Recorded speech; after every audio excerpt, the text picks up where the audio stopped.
Hello everyone, so much has been happening, hasn't it? And I haven't had time to make videos about them. But I'm glad that other good people have covered the other recent important stories. And if I say any more about them, I will just be repeating what they've already said.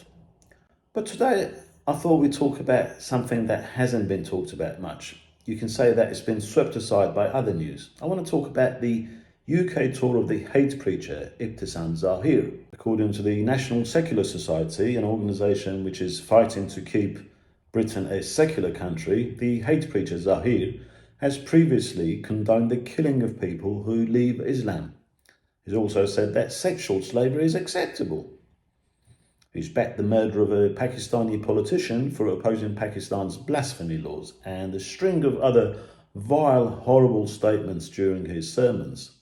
This man, known for his inflammatory rhetoric and extremist views, was somehow allowed to spread his hateful messages across Britain, and it's absolutely mind-boggling why he's been allowed to do so. The National Secular Society has reported 4 UK-based charities to the Charities Commission for having hosted this hate preacher during this July month. The Charities Commission have responded saying they're investigating the information shared with them. The problem is the Charities Commission, the regulatory body for the UK registered charities, is always investigating such reports, but they never make a decision. An example of this is their investigation into the Ayatollah's main outlet in the UK, the Islamic Centre in Maida Vale, which they've been investigating for 4 years. And 4 years since, they've not even given an update on the so-called investigation or what exactly they're investigating. And if you make further complaints, they use the investigation as an excuse, saying because they are investigating the so-called charity, they can't comment about it. It's a joke. To think that tax breaks are handed to mosques that host such fundamentalists with divisive agendas when this clearly serves no public interest. I mean, surely charities shouldn't be used as a platform to host such extremists, should they?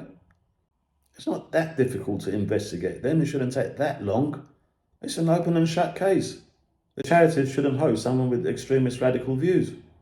This hate preacher, Ibtisam Zaheer, has a history of promoting divisive and dangerous ideologies, and his tour in Britain is no exception. Yet despite his notorious reputation and track record, he was granted a visa into the UK to have numerous platforms to speak in various cities, influencing countless individuals and spreading his toxic beliefs.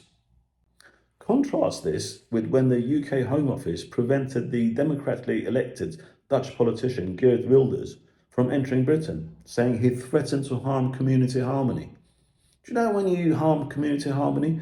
When you treat people differently. That's when you harm community harmony.